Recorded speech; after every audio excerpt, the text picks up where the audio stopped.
Hey, this is Karen, and I am reporting live from my daughter's bedroom. That's all the little girly stuff behind me.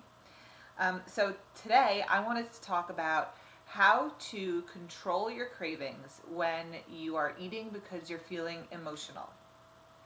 How do you cultivate the power to stop that? And only eat when you need to eat and not eat because you're trying to escape something. Most of us use food as an emotional pacifier. However, the real purpose of food is as fuel.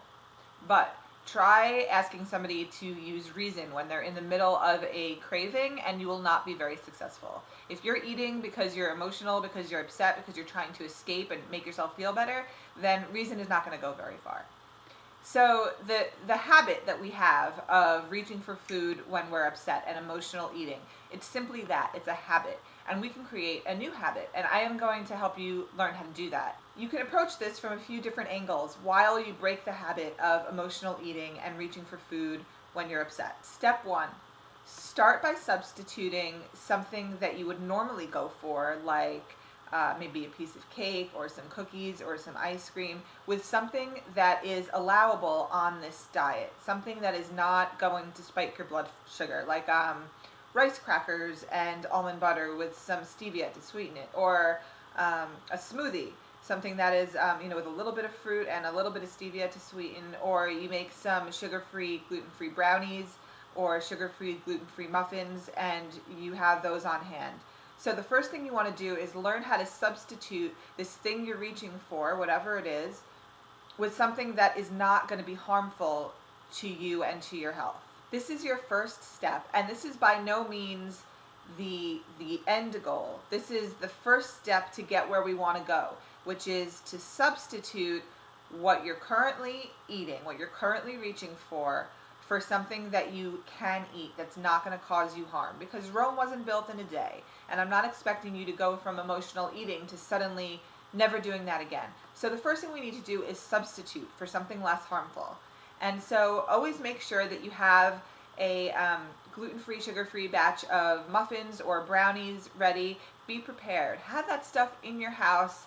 Always have it available. Have some batches of muffins made ahead of time. Keep them in the freezer so that you can always grab something when you're feeling that craving, and you don't instead go and grab the ice cream or the cookies or the brownies or whatever it is. That's step 1. It's not the end, but it's step 1. Step 2 is to substitute reaching for food when you're upset by reaching for something else. So again, this is not our end goal. Our end goal is not to find an escape, but this is a good substitute. And what this will do is begin to unhook this pattern that you have of grabbing food and reaching for food when you feel upset. So the first thing we want to think about is, what is the purpose of eating when we're upset? So for most people, it's an escape. It's a way to feel in control, even if we're not in control of the things that are happening in our lives that are making us feel out of control. It's a way for us to replace whatever bad feelings we're having in our life with good feelings of eating sugar, the good feelings of eating something sweet. So consider, what are some other things that you like to do in your life that don't involve food that are going to give you that same experience. So I'm not asking you to completely rewire the way that you operate. I'm just saying substitute the food for something else. So do you like to watch certain television shows? Do you have a hobby that you really enjoy? Is there a friend that you really like to talk to that you can talk to when you feel upset that will make you feel better? Whatever it is that you do to make yourself feel better, to make yourself feel in control and replace those bad feelings with good feelings, if you can find something that's not food, substitute that instead next time you feel that craving. Because what you want to remember is that the craving is not actually for something sweet. The craving is, and you may have sweet cravings, but that's not what we're talking about here. We're talking about when you eat because you're upset. So when you're craving a sweet because you're upset, what you're craving is to escape. What you're craving is to have a good feeling instead. So what I want you to do is substitute the good feeling instead with something else and unhook it from the need to eat food. Okay, so this is where it gets really challenging. Step number 3 is to sit with the emotion.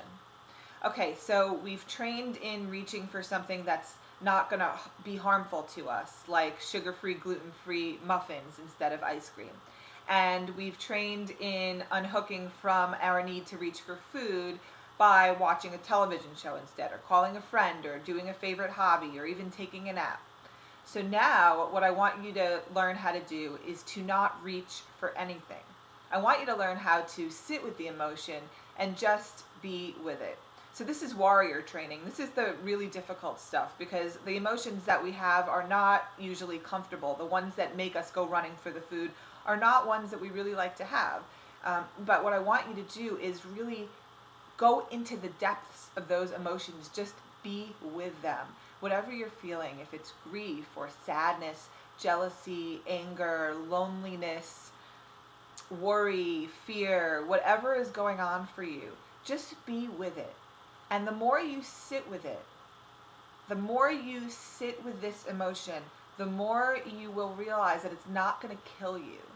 That the discomfort is just discomfort, but you actually have the strength and the capacity to be with that emotion and still be okay. And in fact, what's going to happen is you're going to realize that as you sit with the emotion, you're giving yourself the space and the time to really start to realize things about what you're experiencing. And some interesting realizations will come up for you that wouldn't otherwise come up if you were, busy hiding your emotions in food or running away with the television show. And I can tell you from experience, I've done it. TV is my vice. And while I will avoid food, and I don't eat emotionally usually, television is something I use often for escape.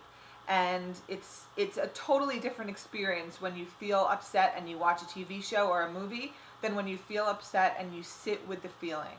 It's more powerful to sit with the feeling. You will feel better about yourself when you do that. And you'll begin to trust yourself. You'll begin to trust your ability to experience a negative emotion, something that doesn't feel good, and be able to handle it. And the more you do that, the more you will train in being a warrior, the more you will train in being able to just be okay no matter what's going on. And then you won't need to reach for food when you're feeling bad. You won't need to reach for anything, because you'll just know how to just feel whatever you're feeling and then just move on. So that's the third step, and that's really what we're reaching toward with the other two. The other two are kind of crutches, and our goal is to get to step 3, where we don't need anything, where we're just okay experiencing whatever it is we're experiencing. And this is difficult. It's a constant struggle, and there are days where I just watch a television show instead because I can't deal with what I'm feeling. But I'm always aiming toward this. I'm always training to be that warrior, and sometimes I'm successful and sometimes I'm not, but that is the goal. And that's what's going to make us really powerful and really unstoppable. Step number 4, remember that willpower is not some magical skill. It's just habit. What we're doing here is we're substituting our negative habits, our bad habits, the ones that don't serve us, with ones that do serve us and serve our ultimate goals, which is to be well and to be healthy and to heal whatever disease is going on for us. Every time you break the old pattern and replace it with the new pattern, you're building your willpower the way that you would build a muscle. And this is really powerful. It will not just build your confidence, but it will actually build a new habit. And that's what a habit is. It's just something that you do over and over again. It's just something that you repeat often enough that it becomes automatic. Food is fuel. It's not emotional support. And so I want you to ask yourself, when you eat something because you're upset, after you eat it, do you feel better? Or do you feel even worse? Because now you feel like, not only am I still upset about the thing I was upset about, but now I'm also upset about the fact that I just ate that brownie. Or I'm also upset about the fact that I just had a big bowl of ice cream. And now I have to concern myself not just with this emotional thing that's going on, but how eating all that sugar is going to affect my health. So I want you to take these 4 steps, try them out, and remember that this is not a magical thing. This is not an elusive thing that only certain people can attain and other people can't attain. It's just habit. So the more you do it, the better you'll get at it. And ultimately and eventually, it will become automatic for you.